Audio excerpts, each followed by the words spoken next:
এই হরে বাবা, কালকে তো তুমি যাইবা গা, তাই না? আজকে হয়তোবা মানে আমাদের হয়তো মানে আগামী 1-2 মাসের আগে আর দেখা হবে না, জানি না নসিবে কি আছে, আল্লাহই ভালো জানে। কেমন লাগতেছে তোমার? মানে কালকে থেকে তো এমন টাইম আর তুমি আমার সাথে থাকবা না, কেমন লাগতেছে? সত্যি কথা খুব কালকে দুপুরে গাড়ি খারাপ লাগতেছে। এত সময় তো খুব হাসি খুশি ছিলা,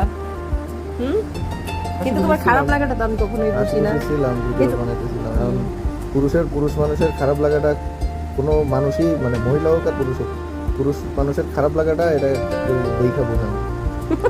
বুঝছো? মহিলা মানুষের খারাপ লাগলে মহিলা মানুষ অনেকবার বোঝাইতে পারে বা অন্য কেউ বুঝতে পারে যে মন খারাপ।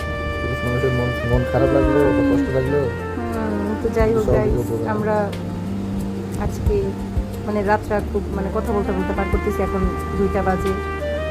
কালকে হয়তো বা সে এক জায়গায় থাকবে, আমি আরেক জায়গায়। এখন কর্মস্থলে তো যাওয়াই লাগবে। আর গাইস জানি না আবার কবে দেখা খারাপ হবে। লাগতেছে মেয়েটা তোমার কি করবা না এটা একটা আচ্ছা মেয়ে এত কান করবে। যাই তুমি তো তাও বুঝো, মেয়ে তো বোঝে না। জন্মে ডাইতে পারে তো তখন কি আবার না